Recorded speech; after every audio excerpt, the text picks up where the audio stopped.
Some research shows that restricting sugar consumption during infancy significantly reduces the risk of developing chronic diseases later in life. Dr. Theresa Horton with Utica Park Clinic is here with more research, or more on that research. So good to see you. Good to see you. So tell me about this study. What did it find? I know sugar is always a topic of conversation. It is a common topic of conversation when I speak with parents.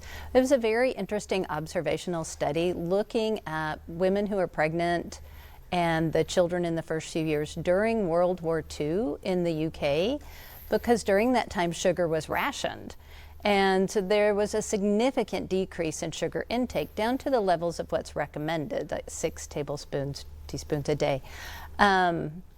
But what was interesting is they followed these people as they grew up into adulthood, and they showed that there was a 30% decreased risk in diabetes and about a 25% decreased risk in high blood pressure, or decrease of people with those problems even into adulthood, just based on that difference of what happened during pregnancy and in the toddler years. So what would your advice be to parents? You know, we have a 6-month-old at home, and we are at that stage where we limit screen time. We want to set her up for the best start.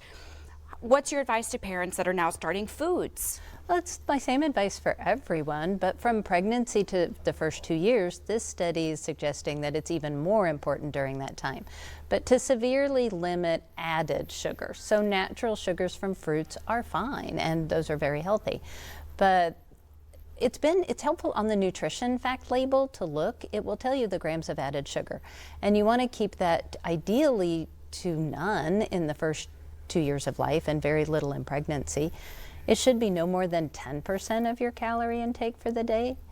But you're establishing your child's healthy habits from the moment of conception, and especially in these first few years. Because observationally, that study showed that children who didn't eat sugar when they were little ate significantly less as adults as well. Is there time to course correct? Maybe some parents have been a little lenient. They're giving fruit juices, those things. There's always time to reel it back in. There is always time to make a difference. There is always time to improve habits. And when you're trying to change habits, it's best to do it in small steps. It's much easier to replace one sugary or ultra-processed snack a day with a piece of fruit, and then to step it back. Replace juice or soda with water, one a day.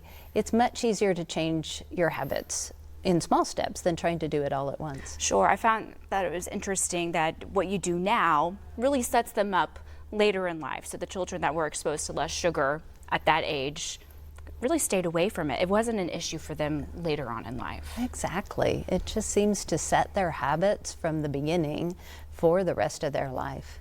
All right, always great advice. Dr. Horton, thank you so much. Thank you. Coop, we'll send it back to you.